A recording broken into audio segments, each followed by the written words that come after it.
Սիրելի հեռուստադիտողներ, Գոյամարտ հեռուստասերիալում զգացմունքներն ու ճակատագրերը շարունակում են խաչվել ամենաանսպասելի ու ցավոտ կետերում։ Այսօրվա սերիան ապացուցեց, որ սերը երբեմն կարող է կարդալ մտքեր հեռավորության վրա, իսկ երբեմն էլ անզոր է փրկել այն, ինչն արդեն խեղդվել է արյան ու դավաճանության մեջ։ Անդրադառնանք Լեոյի և Լեայի ճակատագրական հանդիպմանը։ Տեսնելով Լեային անծանոթ տղայի Արամի հետ ջերմ զրուցելիս, Լեոն չի մոտենում և ոչ մի բառ չի ասում։ Խանդից ու հիասթափությունից կոտրված նա լուռ շրջվում և վերադառնում է հիվանդանոց եղբոր մոտ։ Հենց նա մտնում է հիվանդասենյակ, Դավիթը, ով ավելի լավ է ճանաչում եղբորը, քան ցանկացած մեկը, միանգամից նկատում է նրա ընկճվածությունն ու դեմքի մռայլությունը։ Լեոն անգամ չի փորձում թաքցնել իր ապրումներն ու անկեղծորեն խոստովանում է, որ իր վատ տրամադրության միակ պատճառը Լեան է։ Բայց Լեոն չի կարողանում երկար մնալ անորոշության մեջ։ Քիչ անց նա դուրս է գալիս միջանցք ու զանգահարում Լեային։ Նրա ձայնը սառն է ու խիստ։ Նա ասում է, որ չի զանգել երկար-բարակ խոսելու կամ հարաբերություններ պարզելու, այլ ունի ընդամենը մեկ կոնկրետ հարց։ Եվ այստեղ տեղի է ունենում ամենահետաքրքիրը։ Լեան առանց անգամ լսելու հարցը միանգամից պատասխանում է. ոչ։ Լեոն շփոթված արձագանքում է, որ ինքը դեռ ոչինչ չի հարցրել, ինչին Լեան պատասխանում է աներևակայելի ինտուիցիայով։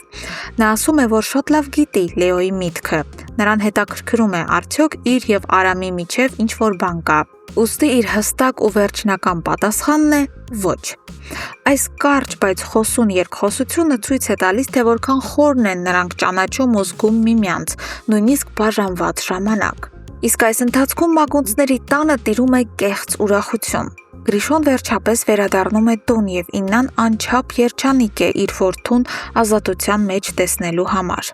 Սակայն Գրիշոյի համար այս ազատությունն անհասկանալի է։ Իմանալով, որ Սարգսյանների ընտանիքը պաշտոնապես հետ է վերցրել բողոքը, նա պարզապես զարմանքից ապշում է։ Նա փորձում է հասկանալ, ինչ գնով է իր ընտանիքը Սարգսյաններից կորզել այդ ազատությունը։ Իննան բացում է խաղաքարտերն ու խոստովանում, որ Հունանն ամբողջությամբ վճարել է Դավիթի վիրահատության համար անհրաժեշտ ահռելի գումարը։ Գրիշոն հասկանում է, որ իր ազատությունը գնվել է հոր արյունոտ փողերով։ Եվ ինչպես կանխատեսել էինք մեր նախորդ վերլուծության ընթացքում, ազատության մեջ հայտնվելուն պես Գրիշոյի առաջին քայլը դեպի Մանանն է։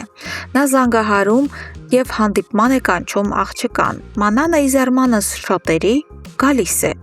Տեսնելով նրան, Գրիշոն անկեղծորեն ասում է, որ շատ ուրախ է այս հանդիպման համար, բայց Մանանը նայում է նրա աչքերին ու սառնասրտորեն ասում. «Շատ ավելի վատ քեզ համար, որ ես եկել եմ»։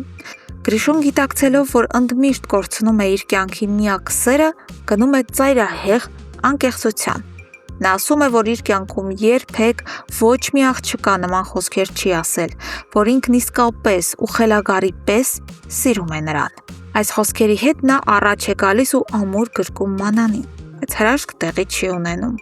Մանանը կոպտորեն հետ է հրում Գրիշոյին, հայտարարելով իր վերջնական դատավճիռը։